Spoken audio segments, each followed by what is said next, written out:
somebody had told me 30 years ago I'd be here, I probably would have laughed at him. I ran from God. I ran from the gift. I didn't want this. I didn't want to preach. I didn't want to pastor. All I wanted to do was stand behind that mic or hold that mic in my hand and sing. But look at me now. God changed those priorities. He's the only one that is deserving of the glory, deserving of the honor, deserving of all the praise. So yeah, it didn't matter what I did or what I thought I wanted. God has a way of fulfilling what he has birthed in you. God has a way of getting out of you what he has pressed down in your spirit. So yeah, here I am, doing what I do, not because of who I am, but because of who he is. I'm destined for greater. God is the only one that could do what he does, especially in my life. Hey everybody, and welcome back to another episode of Girl Dream Again, the podcast. I am so excited that you have tuned in with us yet again this week for another explosive episode. I'm so excited to have with me tonight in the studio one who's known throughout the Jacksonville area by preaching and by singing, but tonight his role is a little bit different. It is the role of one who sits down before the Girl Dream Again audience and talks about the role of a pastor. Not just the role of a pastor, the role of a pastor, the role of a leader, and the role of a believer who wears a stained collar. A collar of imperfection, a collar of failures, a collar of triumphs. So without further ado tonight, I want you to put your hands together all over the land for my friend, the Honorable Pastor Al Denard. How are you? How are you? I am well. How are you? I feel like I can clap for myself tonight. I clap for you too. Okay, thank you. Okay, very good.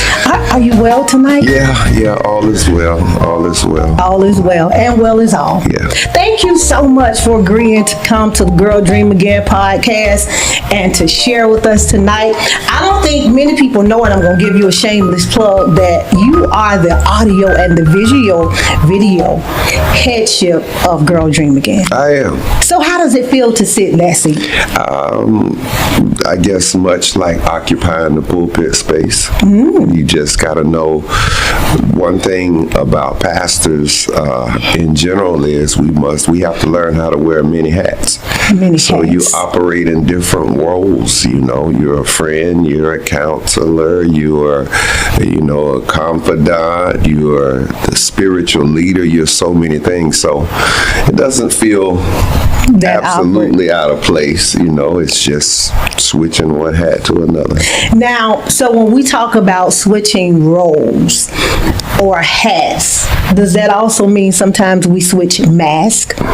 Absolutely. And I think, and this is just from my perspective, I think, as an example, if we think about our children, we try to be great role models for our children. You know, we try to be, as the old word would say, that patriarch, where you were father, you were a spiritual leader, you were a teacher, you were all things wrapped in one. Yeah. But when you think about children, sometimes they don't always want to preach. You know, preacher man, you know, where's that? Yes. You know, so that means sometimes you have to not necessarily lay down beliefs in Christianity, and you just have to meet you gotta people. Be dad. Okay. You know, you got to absolutely you got to meet them on their level. So that they can enjoy and they can have somewhat of quality of life because it's not just pastors, it's pastors, the whole family. Right. We all live in a glass house. Absolutely, you know? And you often hear that, oh, that's Pastor Denard's daughter, that's Pastor Denard's son, oh, that's the preacher's kids, you know. So yeah, sometimes you have to switch up, you know, to make sure that they have a quality of life and they're they're comfortable. That is good, and I'm glad you said that. Because I've had that label all of my life, coming from a lineage of those that were in a pastoral role. So I absolutely get that, and we'll get there. But before we get there, I want to take a moment to talk about Al Denard.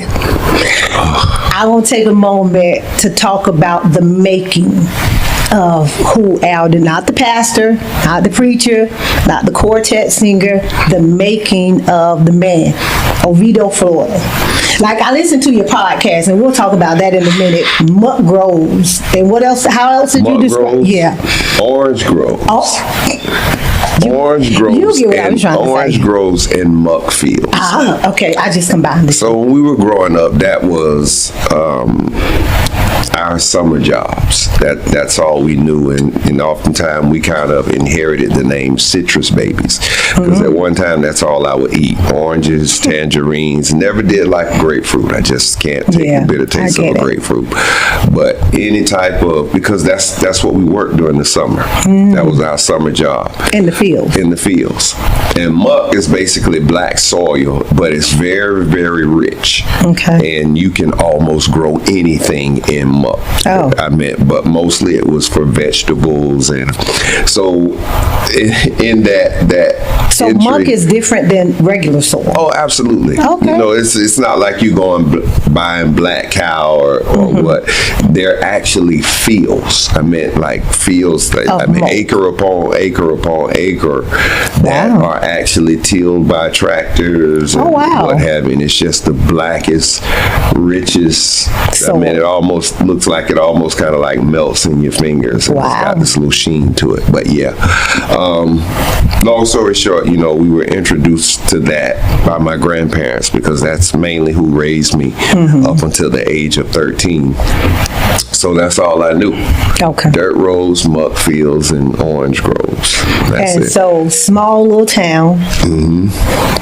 And so I assume, being reared by your grandparents, that must have come at a cost of learning and being grounded in your faith. Absolutely. Okay. And so, was your granddad or any person in your immediate family a pastor or preacher? No. Okay. No. My grandfather's uncle was a pastor. Okay. My grandfather was not, but he sang quartet. Okay.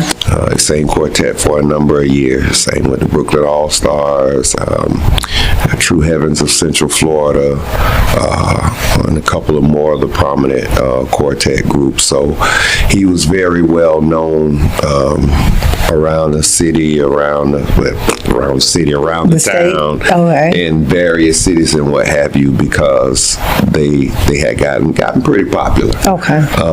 So quartet is in your DNA. Oh, absolutely. Yeah. That's that. I didn't, as a kid growing up, I didn't know anything about choir or, I get it. Contemporary. I didn't know. All I heard was Canned Spirituals, Doc McKenzie, Mighty Clouds of Joy. Joy. That's all we knew. That's all we knew. I'm with you. So you were developed. So your upbringing was quartet. It was church, right? Yeah. And so you stayed in a small town with your grandparents until you were 13, and then you came to the big city. To the big city.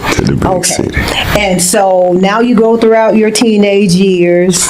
You're still singing, I suppose. Tell me about when you first accepted the call to ministry. How did you know you were called? So I always knew that I was supposed to be in the ministry of preaching, not necessarily pastoring, because I never had the desire to pastor. And I think you find that a lot of preachers and pastors and ministers have the same story. You know, man, I don't want that. You know, so you run. So without being too exhaustive, when I graduated, I went in the military. Thought that's what I